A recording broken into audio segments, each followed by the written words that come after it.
Good evening. Tonight it was the first of 4 public meetings looking to address systematic racism and policing in the city.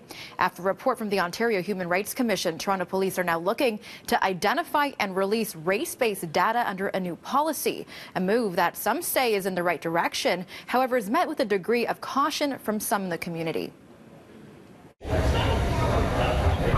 Anytime you speak about race, it's a very controversial topic, and people will be a little concerned.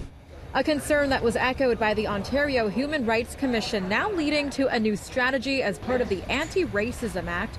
The strategy to be developed by Toronto Police is intended to help them understand the impact of police interactions in marginalized communities. Have we been over-policing certain area or underserving or disparity? So these data will be put into a positive usage in proactively helping to strengthen the relationship between the police and communities. They need a lot of community input in terms of making the changes that they need to do in the future, and our feedback is very crucial. The strategy will be rolled out in phases, starting with tracking use of force. Toronto police will record the race of those they encounter that lead to those situations. They'll also be reporting the race of individuals who they conduct strip searches on.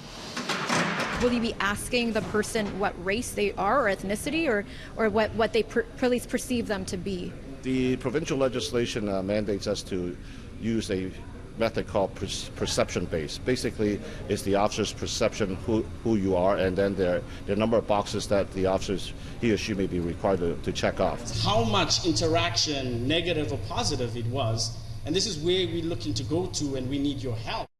A recent report from the Ontario Human Rights Commission found a black person in Toronto was nearly 20 times more likely than a white person to be shot and killed by police. Some who attended tonight's meeting say the problems lie in police not taking the time to truly understand the communities they serve. Treat us as humans. Let's be human towards each other and interact positively. In that way, we can be a positive community member. I can share information with you and a concerned citizen compared to me not even interacting with you. They want to build these relationships with the community. They need to speak so we can hear what they have to say. The race-based data collection strategy will be rolled out in January 2020 and will also be available online. The second public meeting will take place December 9th at the Royal Canadian Legion on Weston Road.